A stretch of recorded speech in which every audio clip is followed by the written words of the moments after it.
시선 집중의 대미를 장식하는 비컨 뉴스 시간입니다. 이종훈 작가 모셨습니다. 어서 오세요. 안녕하세요. 자, 오늘 어떤 이야기인가요? 네, 오늘 이야기도 역시 오디오로 먼저 만나보겠습니다. 부산항만공사에 대한 국감에서는 부산항을 드나드는 일본 화로차의 바닷물 무단 방류 문제가 불거졌습니다.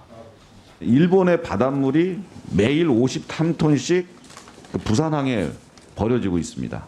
부산 지역 주민들이 절대 불안해하지 않도록 대책을 빨리 세워주기 바라고. 누구 목소리예요? 이양수 국민의힘 의원입니다. 일본 바닷물이 뿌려지고 있다? 네, 그것도 매일 53톤씩. 호, 그래요? 네. 이거 어떻게 된 이야기예요, 이게? 이게 이제 부산항에 일본에서 카페리를 타고 배를 타고 일본 화로차, 그러니까 살아있는 생선과 어패류를 실은 화로차가 들어옵니다. 잠깐만요. 그러니까 일본의 수산물이 화로 상태로 수입이 되는데 네. 그 운송수단이 우리가 흔히 상상하는 그 화로차예요? 네, 화로차. 일본 화로차가 근데 대형이에요. 어. 최대 중량이 25톤짜리 대형 트럭이에요. 아, 화로차. 그리고 여기에 네. 해수가 바닷물이 15톤 정도 들어있어요. 25톤 뭐 그 트럭이면 그쯤 네. 되겠네요. 예. 그리고 이걸 다 부산 앞바다에 버리고 간다는 거죠. 그러니까 화로 다 이제 꺼낸 다음에 네. 그래서 이제 어제 이 뉴스가 나간 이후에 이제 인터넷과 SNS에서 특히 부산과 경남에 있는 맘카페들을 중심으로 해서 불안하다. 왜 남의 나라에다가 이 오염수를 버리냐. 진짜 이웃이 아니라 민폐 덩어리다 같은 댓글들이 지금 줄을 잇고 있는 상황입니다. 이게 지금 나오면 이제 당장 떠오르는 게 후쿠시마 오염수 아니겠습니까? 그다음에 생각을 일본 하죠. 어떤 그은의 어떤 그 바다 오염 이야기 당연히 나오게 네. 되는 거고.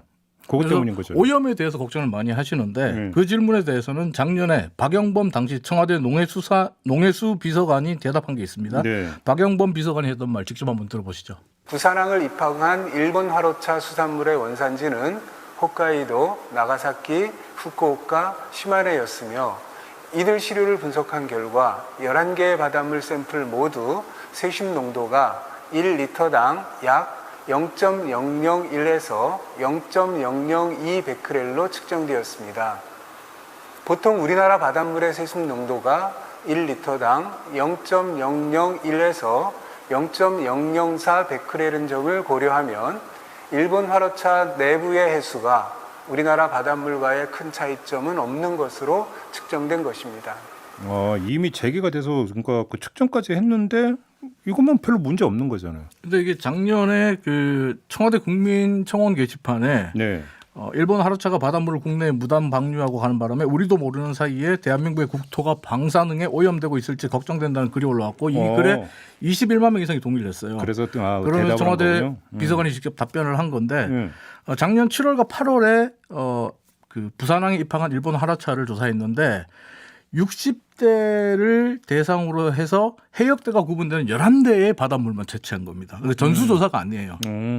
그리고 7월, 9월 그러니까 청와대 국민청원 게시판에 그 청원이 올라온 이후에 조사를 했고 또 올해 2월 5일에 한 번 더 조사를 했습니다만 검사를 했습니다만 이게 매번 검사가 이루어지지 않고 전수조사가 이루어지지 않기 때문에 방사능 오염에 대한 불안감을 완전히 지울 수 있다 이렇게는 말씀드리기 어렵습니다. 구멍이 있을 수도 있다. 네. 그러니까 이게 또 전수조사도 아니기 때문에 네. 뭐 그 문제 제기는 충분히 될 수가 있는 거죠. 아무튼 근데 일본 물이잖아. 일본 물이죠. 일본 근데 왜 바닷물. 우리나라에 뿌려? 이게 원칙적으로 뿌리면 안 되거든요. 이게 그러니까 원칙적으로 뿌리지 말라고 하는 거예요. 내가 상품을 샀는데 박스는 그냥 버리고 가는 거 그렇죠. 똑같은 거잖아. 근데 이게 딱 그렇다고 해서 단속하기도 좀 애매한 부분이 있습니다. 왜냐하면 이게 좀 솔직히- 해양환경관리법에는 오수나 폐수를 버리는 건 잡아요. 안 돼요. 예. 근데 해수를 방류하는 건 명확한 규정이 없습니다. 이거 좀 솔직히 좀 애매하긴 하다. 예, 그러다 보니까 어제 국감에서 이양수 의원도 지적을 했지만 부산항만공사는 관세청에 이걸 떠넘기고 네. 관세청은 해양수산부에 이걸 떠넘기고 네. 서로 이제 떠넘기기 바쁘다 보니까 제대로 된 단속이 안 되고 있어요. 그리고 또 어제 국감에서는 부산 앞바다 일본 바닷물이 뿌려지는 거에 대해서만 이야기를 했는데 사실 이 일본 하루차에 실려 있는 일본 바닷물은 부산 앞바다만 아니고 우리나라 전국 고속도로 혹은 도로 각곳에 뿌려질 수도 있습니다. 이게 화로차 보면 이제 종종 물이 이제 이렇게 이제 나오는 거하고 똑같은 네, 지금 현상이- 유튜브에 사진을 올려놓을 텐데요. 이 사진 보시면 이게 작년 9월에 영남 연합뉴스가 보도한 거예요. 근데 여기 보시는 것처럼 하루차 밑으로 물이 줄줄 흐릅니다. 예. 그리고 하루차들은 부산에서 속초까지 전국 곳곳을 다녀요. 예. 그리고 주차장이나 도로에서 심지어 졸음쉼터에서 물을 버립니다. 그런데 이걸 우리 경찰이 지금 제대로 단속을 하지 못합니다. 왜? 제대로 된 단속 지침이 없다고 해서요. 핵심은 결국은 이제 방사능 오염돼 있는 네. 바닷물이냐 아니냐 이게 지금 핵심 아니겠습니까? 결국은. 근데 작년 3월에 경찰이 일본 하루차가 무단으로 방류하는 걸 보고 벌금형을 뭐 내린 부과한 바가 있습니다. 그때는 되고 지금은 왜 안 되는지 그것은 판단은 애청자 여러분들께 맡기겠습니다. 그리고 8070님이 해수도 문제지만 그 화로를 먹는다는 거 아닙니까? 뭐 이런 거 의견 주셨는데. 화로에 대한 방사능 오염 조사는 제대로 이루어지지 않고 있다는 거 이게 제일 큰 문제예요. 후쿠시마 오염수 바다로 방류하면 안 된다는 이야기 다시 한번 하겠습니다. 네, 마무리하죠. 이종원 작가였습니다. 고맙습니다. 감사합니다.